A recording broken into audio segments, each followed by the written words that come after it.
Мейіз химиялық құрамы бай және көптеген пайдалы қасиеттері бар кептірілген жүзім жемістері. Мейіз суын жасағанда мейізді қолданудың тиімділігі айтарлықтай артады. Мейіздің құрамындағы пайдалы қосылыстар сұйықтыққа өтеді. Сусынның дәмі өте жақсы. Суда еріген мейіздің компоненттері қанға енеді. Ас қорыту сатысынан өтеді. Бұл сусынды аш қарынға да күндіз де ішуге болады. Енді мейіздің пайдасы мен зияны туралы айтпас бұрын мен сізге өтінішім бар. Менің каналыма жазылып, қоңырау шалып, лайк басып, пікір қалдыруыңызды сұраймын. Алдын ала рахмет. Мейіз суын дайындау үшін қара жүзім қажет болады. Өйткені қара жүзімде басқа жүзімдерге қарағанда пайдалы ингредиенттердің мөлшері жоғары болады. Әрине, сары мейізді де қолдануға болады. Кептірілген жемістерді ағынды сумен жақсылап жуып, таяқтары мен бұтақтарынан тазартылады. Бір ас қасық мейізді суық суға салып, 1 сағат қойып қойыңыз. Сосын суды төгіп тастаңыз да мейізді термосқа салып, 1 литр қайнаған су құйып,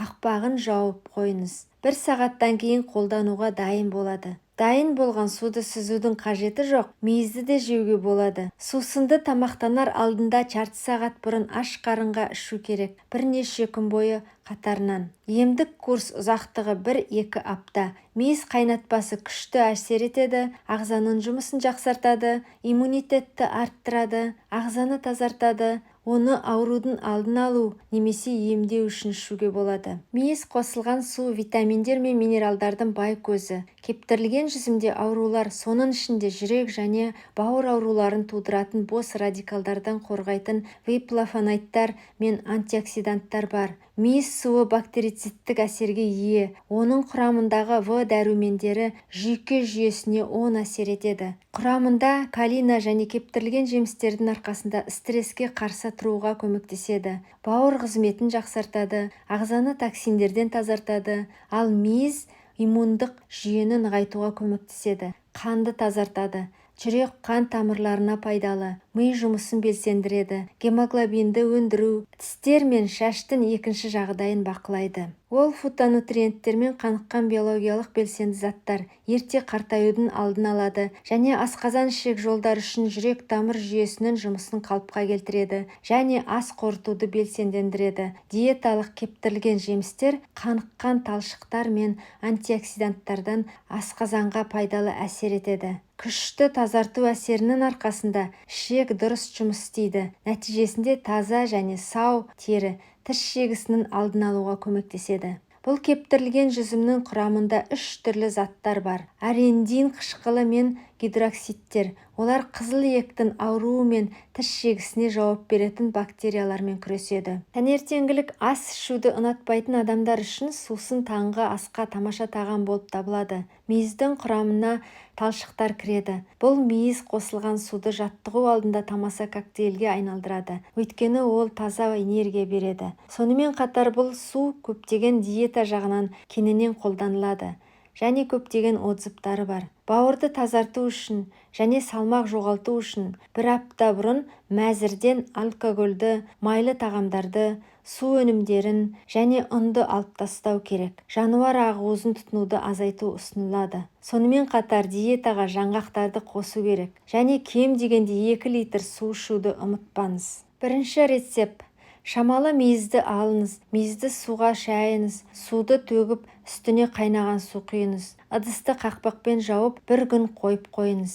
Күн сайын таңертең аш қарынға тамақтан жарты сағат бұрын ішу керек. Оң жақ жанына грелка қоюға болады. Екінші рецепт. 1 килограмм қара мейізбен килограмм сәбіз дайындаңыз. Сәбіз ашық, сарғыш түсті болғаны жақсы. Сәбіз бен мейізді шайыңыз, 2,5 литр тазартылған су құйыңыз. Ыдысты баяу отқа қойыңыз. Су қайнаған кезде отты азайтып 2,5 сағатқа қалдырыңыз. Содан араластырып отырып қайнатпаны пештен алыңыз. Салқындатыңыз және дәке арқылы сүзіңіз. Содан кейін мейізді сығып алыңыз. Қайнатпаны бөлек банкыға құйып, мейізді тозаңытқышқа салыңыз. Бұл өніммен тазалану 2 аптаға арналған. 100 мл қайнатпаны таңғы астан жарты сағат бұрын қабылдау керек. Сонымен қатар 2 ас қасық мейізді жеу керек. Емдеу курсының ұзақтығы 2 апта. Мұндай тазалауды жылына 1 рет өтіп отыру керек. Егер тазалану кезінде жүрек айнуы, құсу сияқты жағымсыз құбылыстар пайда болса, процедураны тоқтатып дәрігермен кеңесу керек. Іш қату кезінде ішектің қалыпты болуы денсаулықтың ең маңызды факторы болып табылады. Және мейіз суы тоқырауды жақсартады, асқазан ішек жолдарының жұмысын жеңілдетеді. Ал жүзім қортылған тағамның асқазан ішек жолдары арқылы еркін өтуіне көмектеседі. Іш қатуды емдеу үшін мейіз суын ішу ұсынылады. Рецепт бойынша дайындалған су жүрек соғысы бұзылған жағдайда қалыпқа келтіру үшін 5 грамм анис тұқымын, 3 грамм кориандр мен 10-15 дана қара мейізді барлығын 1 стакан жылы қайнаған сумен араластырып, қақпақпен жабыңыз. Түні бойы тұрсын, таңертең сусынды сүзіп алып толығымен ішу керек. Суық тию мен тұмауға қарсы тиімділігін арттыру үшін оны сүтпен араластыруға болады.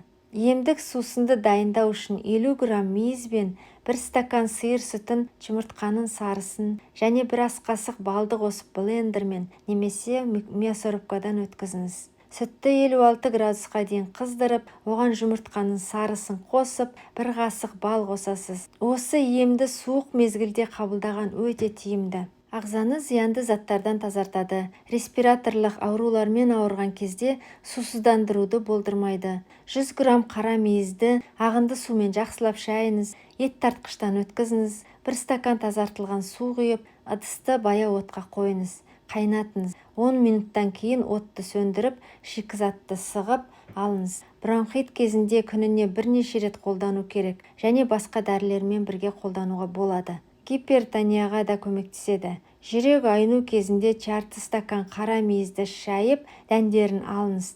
Стаканға салқындатылған қайнаған су құйыңыз. 1 күн тұндырыңыз. Күн сайын мейізден дайындалған тұнбасын аш қарынға ішу керек, ал мейізді шайнап жеу керек. Бұл процедураны айына 1 рет жасау жеткілікті. Егер сізде семіздік болса, кешке 1 ас қасық мейізді жуып, 1 стакан қайнаған су құйып, қойып қоясыз. Таңғы астың алдында ішесіз, ал мейізді күні бойы жеп отырасыз. Бұндай тұнбаның қарсы көрсетілімдері де бар. Гастрит және асқазан жарасы және асқазан аурулары бар адамдарға болмайды. Сондай-ақ өкінішке орай қант диабетімен ауыратын адамдарға да болмайды. Өйткені оның құрамында қант көп, сіз жеуге болмайды. Туберкулездің ашық түрі анықталса, бұл аурудың өршуіне әкелуі мүмкін. Кейбір адамдарда мейізге аллергиялық реакция болуы мүмкін. Сондықтан оны 1-2 мейізден бастап қана жеп көруге болады. Тағы бір жағымсыз жағдай, мейіздің сүйегін жеткіліксіз шайнаса, олар аппендициттің пайда болуына себеп болуы мүмкін. Сонымен қатар сүйектер астындағы эмальға теріс әсер етеді. Ауыз қуысында сүйек бөліктері жиналған жерлерде көбейетін бактериялар олардың мүшелерінің шырысты қабығын зақымдауы мүмкін.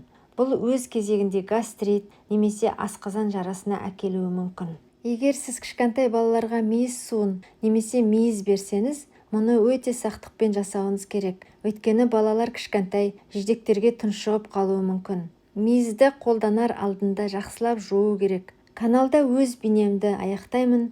Көкөністер мен жемістердің пайдасы мен зияны, сонымен қатар аурулар мен оларды емдеу әдістері туралы көптеген қызықты видеолар таба аласыз. Сондықтан менің каналыма жазылуды ұмытпаңыз және қоңыраушаны басыңыз. Егер сіз видеоны ұнатсаңыз және жақындарыңызбен бөліссеңіз, мен сізге риза боламын.